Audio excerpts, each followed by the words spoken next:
Hola, buenas noches. Mi nombre es Angie Jasmine Lozano Vanega y estoy cursando la asignatura de Historia de Honduras. Y hoy les vengo a hablar del tema del conflicto entre Honduras y El Salvador. El presente es un estudio de los factores que se generaron el choque armado entre la República de Honduras y El Salvador. En julio de 1969, esta guerra, mal conocida como la Guerra del Fútbol, tuvo efecto de desquiciar las relaciones y la confianza sobre las que se basaba el ideal de integración de Centroamérica.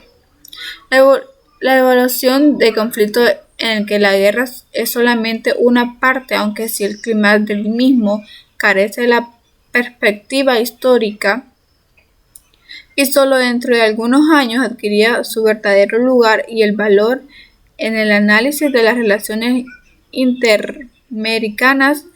El problema debe ser enfocado desde 4 diferentes aspectos, haciendo el esfuerzo de ver las posiciones de ambos países, en la medida de lo posible sobre elementos con una nomenclatura común para Honduras y El Salvador. Número 1.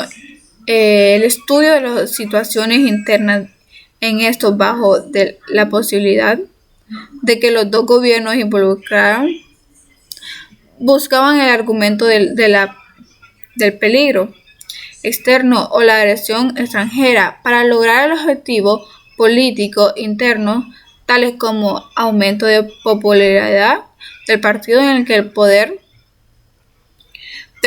consecución de un grado de cohesión nacional, continuidad del grupo gubernamental, legitimación del ejército al llenar al nuevo rol de defensor de la nación entre las amenazas foráneas.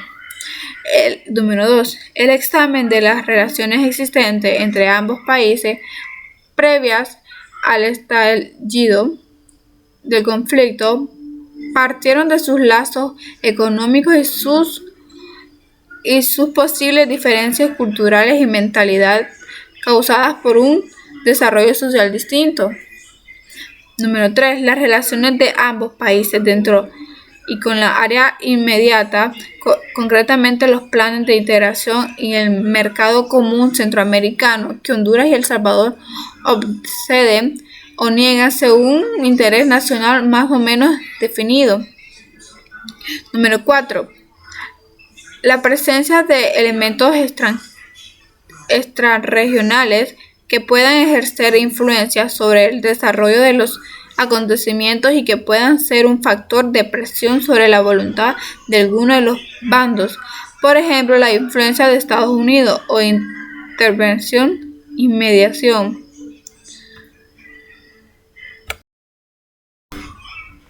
Los factores del conflicto. Algunas referencias previas.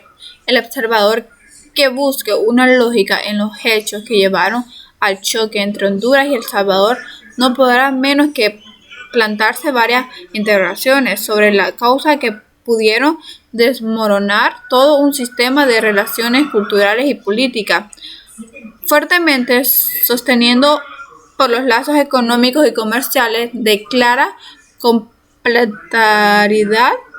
Las cifras del comercio entre ambos países, vistas sin desglosar, no hace más que aumentar este asombro. Para 1969, el 39% del total de las exportaciones salvadoreñas se dirigían a Centroamérica y de estas el 27% hacia Honduras.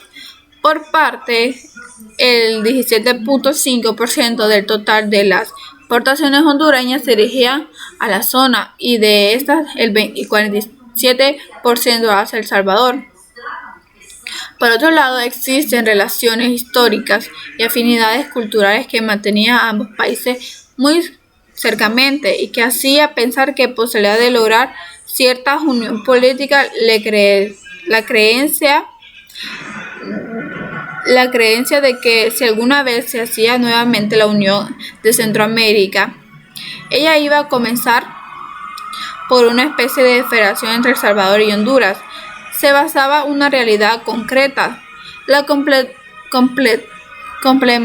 disparidad geográfica, económica y humana, cuando en julio de 1969, en la ciudad de San Salvador, los presidentes de los países que integraron el mercado común centroamericano firmaron una declaración previo solo y luego en conjunto con el presidente de Estados Unidos. No pensaba que los de los países firmemente se verían envueltos al cabo de un año en un conflicto armado que iría a afectar, por ejemplo, todas sus visiones optimistas. Afirmaban que estos días en que el movimiento multilateral de integración de sus pueblos se ha formado un conjunto de instituciones de tipo político, jurídico, cultural y educativo, económico, social y técnico, cuyas actividades confirmaban un movimiento integral de la unificación en momentos en que claramente se inculcaban los elementos que iría de degenerar en un choque. Los presidentes señalaban que consistiría de urgencia llevar a cabo las tareas que habían posibles el libre tránsito de centroamericanos dentro de la región y se tomen las medidas. Número 2. La situación interna en Honduras. En los últimos años, el gobierno hondureño se enfrentó con dos problemas internos muy graves, el político y el agrario. Respecto al primero, es necesario comprender que el régimen del coronel López Orellana, que llegó al poder por medio de un golpe de Estado en que se derrocó el presidente Ramón Villegas Morales del Partido Liberal de 1963 y que se consolidó en las elecciones presidenciales de 1965. Se enfrentó continuamente a una opción política muy fuerte. Su apoyo primordial son las Fuerzas Armadas y pequeños sectores del pueblo hondureño.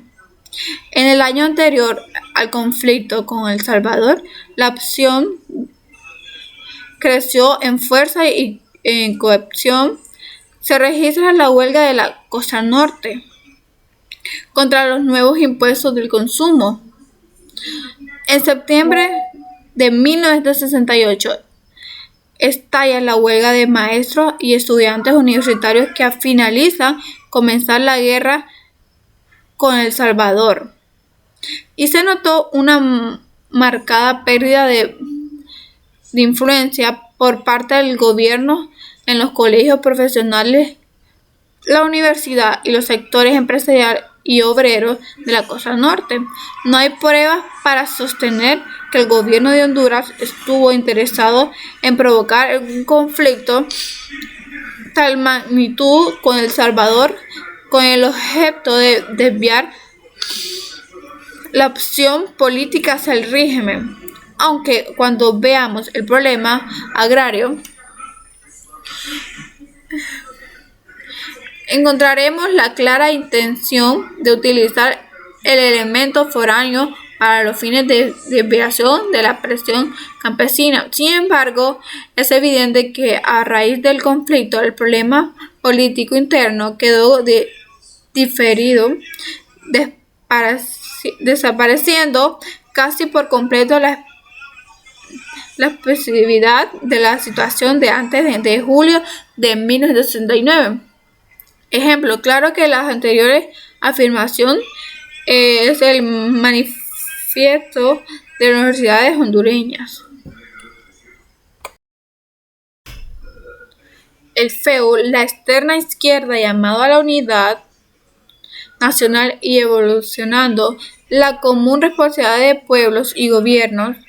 No menos significativo es el apoyo incondicional que el Partido Liberal de oposición brindó al gobierno.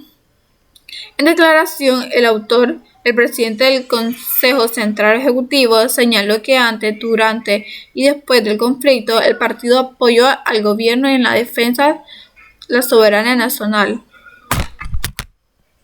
Abriendo una pausa, es importante señalar que durante la campaña electoral aparece el problema de salvadoreños en forma de ataque mutuo entre los partidos políticos de la utilización ilegal de indocumentos salvadoreños para obtener mayoría de votos fraudulentos. El problema agrario gira alrededor de la propiedad de las tierras, que se encuentra en manos de las compañías bananeras extranjeras y los grandes terratenientes nacionales.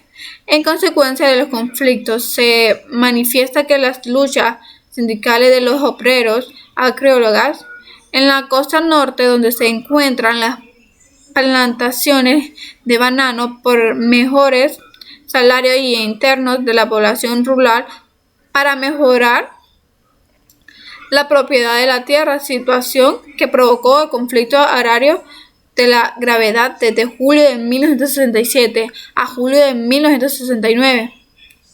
Sea para aliviar ese problema y lograr una solución aceptable para el problema agrario, o sea, como la indicación de algunas fuentes de izquierda, para no perjudicar a las grandes terratenientes hondureñas y a la Unitec Fruit Company. Esta última, acusada por el gobierno salvadoreño como culpable del conflicto. La Institución Nacional Agrario inició la aplicación de la Ley Reforma Agraria de 1979. En nuestra opinión, al comenzar la Institución Nacional Agrario, la aplicación de artículo 68 de la Ley de Reforma Agraria, que restringe la propiedad de la tierra solo a hondureños desalojados, a los campesinos salvadoreños y que se hallaban sin documentos, estando obrando como parte del plan de la reforma agraria que se había iniciado para acabar con por la creciente inquietud en el campo desde tiempo antes. Número 3. La situación interna en El Salvador. La posición que adoptó el gobierno de Fidel Sánchez Hernández en el poder desde 1967 respecto a los difíciles problemas socioeconómicos del Salvador influyó que, en definitiva, su actitud hacia el exterior. Para esto es necesario entender la conformación del grupo gobernante El Salvador, que en julio de 1969 se decidiría por la acción militar. El presidente Sánchez Hernández llega al poder como candidato del Partido Consolidación Nacional en las elecciones de 1967, con la simpatía de la burguesía media, apoyando por el grupo liberal de Ejército, bajo la promesa de realizar las reformas necesarias para que promovieron el desarrollo de la pequeña y mediana empresa. Por otro lado, las grandes terratenientes mantienen sus ligas con los duros dentro del ejército y la Guardia Nacional, que se oponen a todo programa de reforma. La existencia de estos intereses que denominaremos industriales y latifundistas dan por tierra con la vieja idea del dominio de las 14 familias oligárquicas sobre la vida económica y política del Salvador, mientras las industrias estaban contra todo elemento que pudiera alterar el orden establecido dentro del mercado común centroamericano por los fuertes beneficios que estaban obteniendo los latifundistas, dependientes de las exportaciones hacia países fuera del área. Se alarmaron profundamente con la perspectiva del regreso de los campesinos emigrantes a Honduras. Número 4. La emigración salvadoreña hacia Honduras. La presión demográfica, entendida en términos de un gran número de habitantes sobre cada unidad territorial no da la visión exacta del problema en El Salvador. Este debe plantearse también como una disponibilidad de tierras cultivas, sino en funciones de las condiciones actuales de empleos existentes. Como se deduce de las cifras en el anexo 2, la cual la estructura agraria del país no proporciona la opción de más mano de obra. Por otro lado, más estudios del CIAP señala que hasta 1969 la industria y los servicios creados por esta proporcionaban 8.000 nuevos empleos por año, frente a un aumento anual de la oferta de mano de obra que puede estimarse en más de 20.000 personas. La emigración a Honduras comienza en la apertura de las grandes plantaciones bananeras de la costa norte a principios de este siglo, que atrae obreros a criollas. Sigue luego con campesinos y más reciente con mano de obra semi-entrenada con minoría salvadoreña en Honduras. Llega con 300.000 personas, casi el 12% de la población total de este país. Una encuesta realizada por la Universidad Nacional de El Salvador señala que la mayoría de los inmigrantes lograron una posición económica y social superior a la que tenía un país de origen. Un fuente salvadoreña señala que la capacidad laboral de los salvadoreños como razón de los ascensos, de lo que provocó también una cierta rivalidad entre nativos hondureños y el inmigrante de otro lado de las fronteras. La inmigración del salvadoreño al vecino país se convirtió en un factor de discordia por dos razones. Primero, Honduras no tenía condiciones para regular y absorber de manera organizada este movimiento migratorio. Segundo, El Salvador mantenía la tesis de libre movilidad de mano de obra entre países que componen el MCCA, movilidad que permitía la salida de excedente de población a los países vecinos. El cambio de política del gobierno hondureño meses antes de la guerra chocó en forma violenta en esta tesis y con tratados que se habían acordado entre ambos países.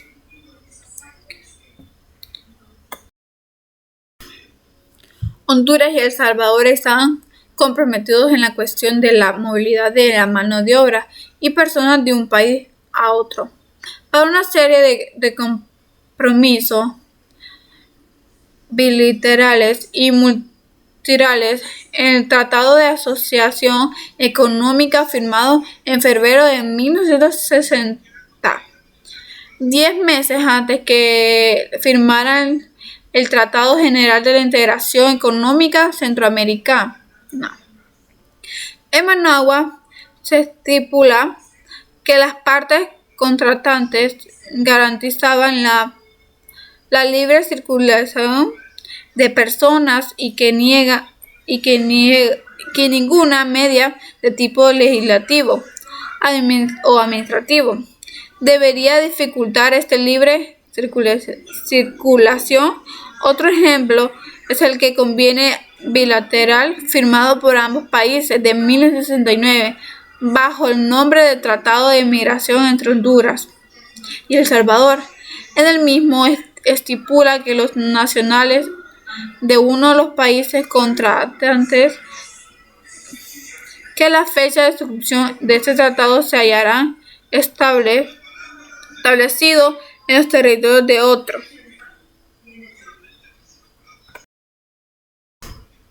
Número 5. El problema de la delimitación de fronteras.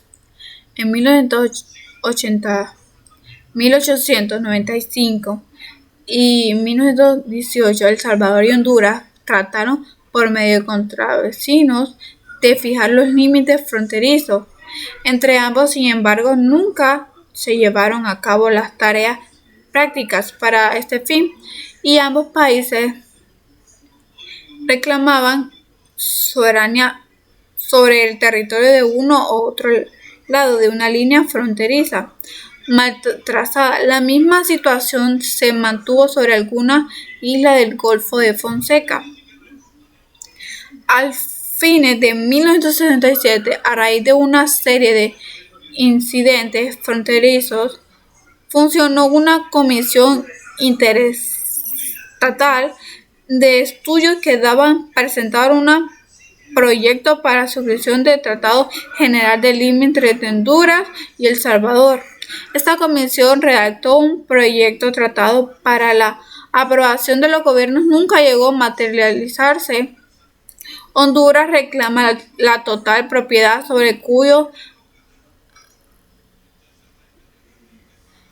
cayos de la isla del Golfo de Fonseca. Así que está señalado con su constitución que asimismo prohíbe a cualquier autoridad con amenaza de ser juzgada por traición a la patria que firme cualquier acuerdo, tratado o haga concesión sobre territorio nacional. Sin embargo, Honduras insiste que es la República de El Salvador que ha mantenido una posición definitivamente para llegar a acuerdos fronterizos entre ambos países, a que respecto el jefe de Relaciones Públicas de las Fuerzas Armadas de Honduras opina que la falta de una definición de fronteras fue apropiada por El Salvador a fin de tener pretexto para realizar incursión en territorio hondureño y para llegado el momento de hacer reclamación territoriales. Por parte del gobierno de Honduras, ha declarado que en varias ocasiones que la falta de definición de las fronteras con El Salvador por la negativa que este último a negociar ha sido una de las causas principales del conflicto armado. La Embajada de Honduras en México declaró por la boca del encargado de negocios de la raíz del conflicto es falta de delimitación de fronteras entre ambos. Número 6.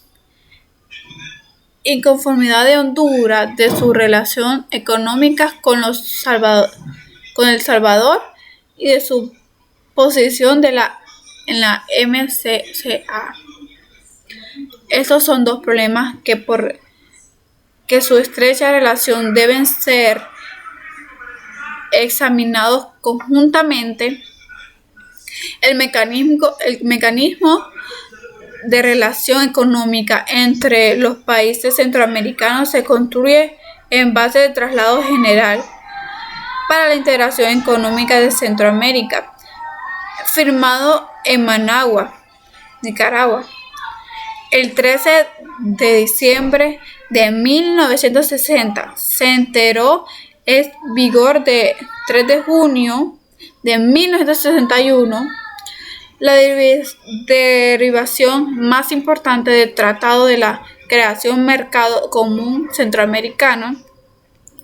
Desde un comienzo, Honduras tenía conciencia de que su posición dentro del proceso de integración no era la más favorable. En los referentes de la integración industrial, pidió que se hiciera constar la informante que se tenía al compromiso existente, pero que por su parte hubiera preferido eliminar totalmente el capítulo del tratado de referente a integración industrial, este capítulo adoptando el convenio sobre el régimen de industria centroamericana de integración. Se criticó en 1958, daba amparo a las empresas industriales para actuar en los otros países centroamericanos en base a una completamente igualdad. En este contexto, era evidente que El Salvador tenía una gran ventaja sobre Honduras por su mayor desarrollo y poderío industrial. Sin embargo, el segundo adhiere el proceso de integración en el entendimiento de que del que ser considerado el país menor desarrollado relativo, disfrutará que una serie de prerrogativas y podría obtener un desarrollo industrial sobre bases más económicas, o sea, participación efectiva en los beneficios del programa de integración y no industrias en un territorio. Felicidades arrancarías para sus productos. Participación en la utilidad dejada por el comercio regional a través de los impuestos.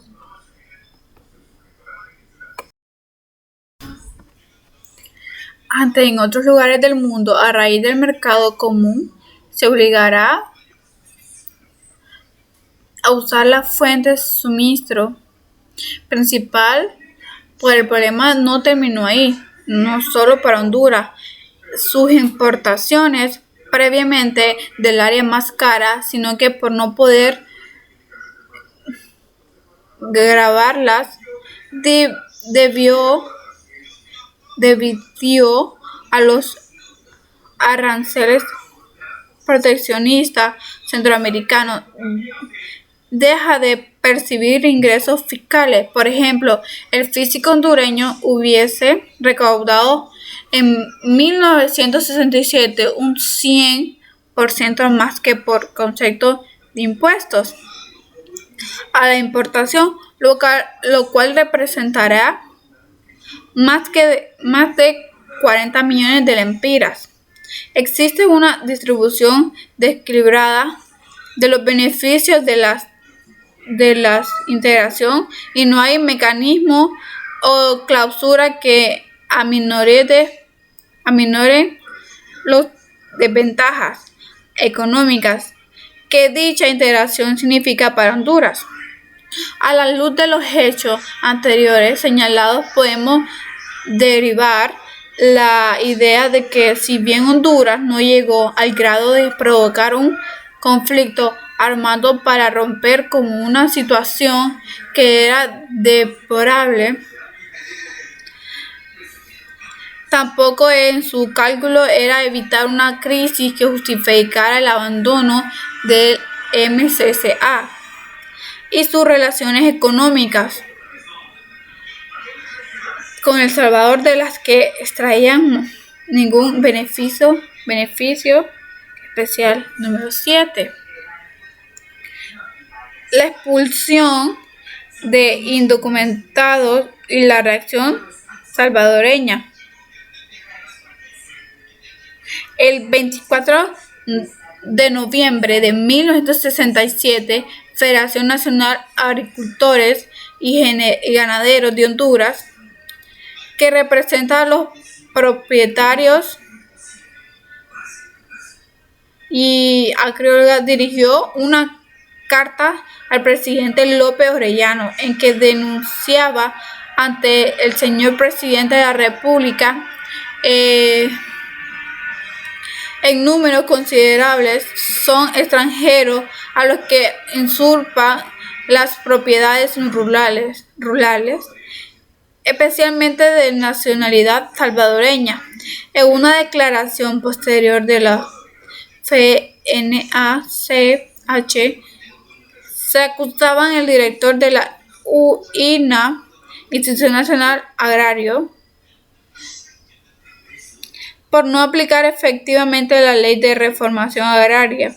Se debe, por lo cual a muchos de los que invadían las tierras efectivamente salvadoreñas, así que cuando en abril de 1969 el INEA completaba el círculo de planteamientos nacionalistas que eran parte de la posición de mantenida de gobierno de Honduras y que encajaba perfectamente con su documento manifiesto de los resultados de la MCCA. En parte de una fuente hondureña, el gobierno siguió una política más acorde con los intereses del país.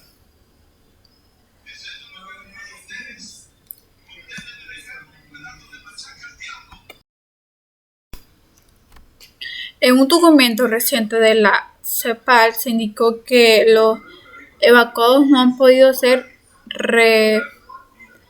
reabsorbidos por una serie de razones exclusivamente inherentes al gobierno y pueblo salvadoreño.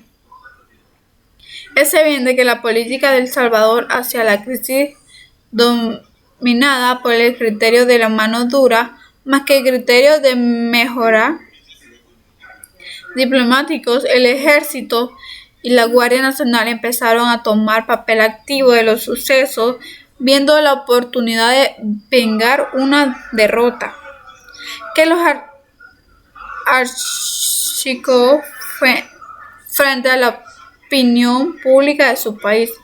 Cuando un contingente de tropas fue arrestado en un territorio de Honduras en 1967, existe una versión de que dichas tropas venían a apoyar un golpe abortando contra el presidente López Arellano.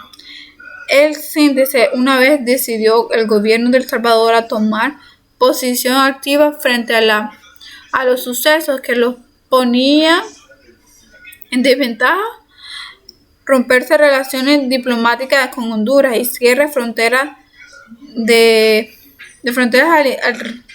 el regreso de sus compatriotas. Sí que esta medida interrumpía el flujo de los mismos. Desde este momento empieza a tener la palabra del ejército. Número 8. Efectividad de la Organización de Estados Americanos y de la Organización de Estados Centroamericanos para evitar el conflicto. Con la ruptura de las relaciones diplomáticas entre ambos países por iniciativa salvadoreña, se acrecienta la sensación de crisis de Centroamérica y la fecha misma de la reunión de los cancilleres de Guatemala, Nicaragua y Costa Rica, el 30 de junio de 1969, para construirse a Comisión Mediodara, nos sugiere cierta incapacidad para encajar el conflicto que se venía gastando por lo menos desde hace algunas semanas. Un análisis del contenido de la declaración de dicha comisión nos indica que la recomendaba alejar a ambos ejércitos de la frontera y también encontrar solución para emigrar los excedentes y de población hacia las regiones de menor densidad demográfica. El Istmo, tratándose de recomendaciones, no señalaba los medios de su ejecución, sino que dejaba a las partes encontrar el mecanismo de común acuerdo con ayuda de los mediadores para así calendarios pero sin calendarios y sin ningún tipo de medida compulsiva. Era una utopía que algunos de los países estaban dispuestos a renunciar a sus posiciones. En nuestra opinión, esa era altura del conflicto. Ninguno de los dos gobiernos podían renunciar a lo que consideraban el interés nacional inmediato. No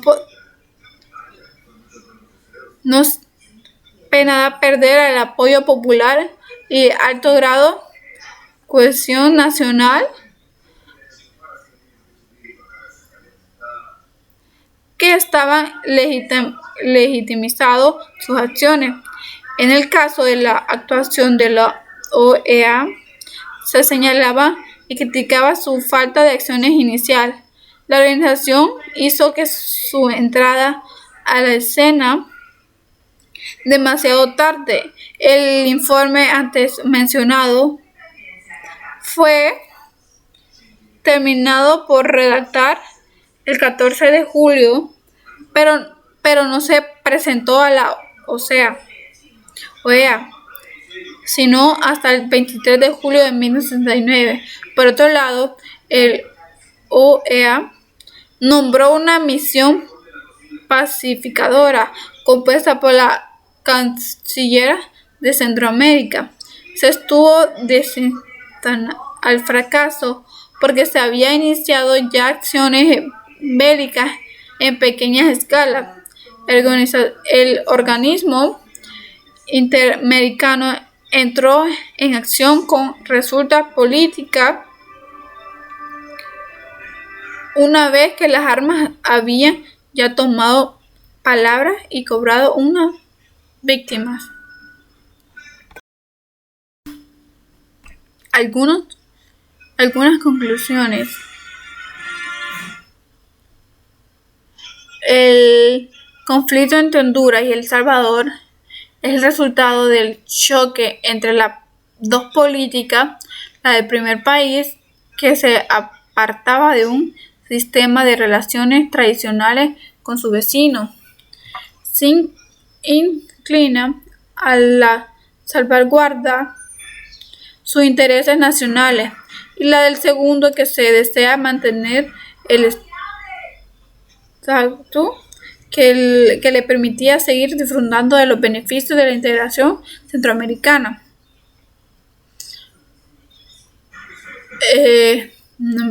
B. La situación política interna en cada uno de los países es una constante en su relación mutuas. Por otro lado, los medios de prensa y tradicionales en ambos países ayudaron a la creación del nacionalismo inconsciente dirigido contra el país vecino. Número C. Ambos países enfrescaron una serie de actos de compromiso. Su prestigio no podía volverse atrás, pena de perderlos a los ojos de sus pueblos. D. Honduras era consciente de que la expulsión de El Salvador se daría comienzo a una crisis que afectaría sus relaciones con El Salvador y perjudicar la estructura del MCCA. Esta situación, en términos económicos, no debía forzadamente negativa para Honduras. El Salvador no quiso entre conflictos, pero actuó desproporcionadamente con la seguridad que les proporciona su superioridad económica militar cuando vio el sistema relacionado establecido con Honduras se venía abajo. Bueno, y mis 5 conclusiones finales. La primera es causas multifactoriales. El conflicto no fue resultado de una sola causa, sino de una interacción compleja de factores económicos, políticos y sociales, influyendo tensiones migratorias y dispuestas territoriales. Número 2. El papel de la seguridad social. La tensión socioeconómica interna en ambos países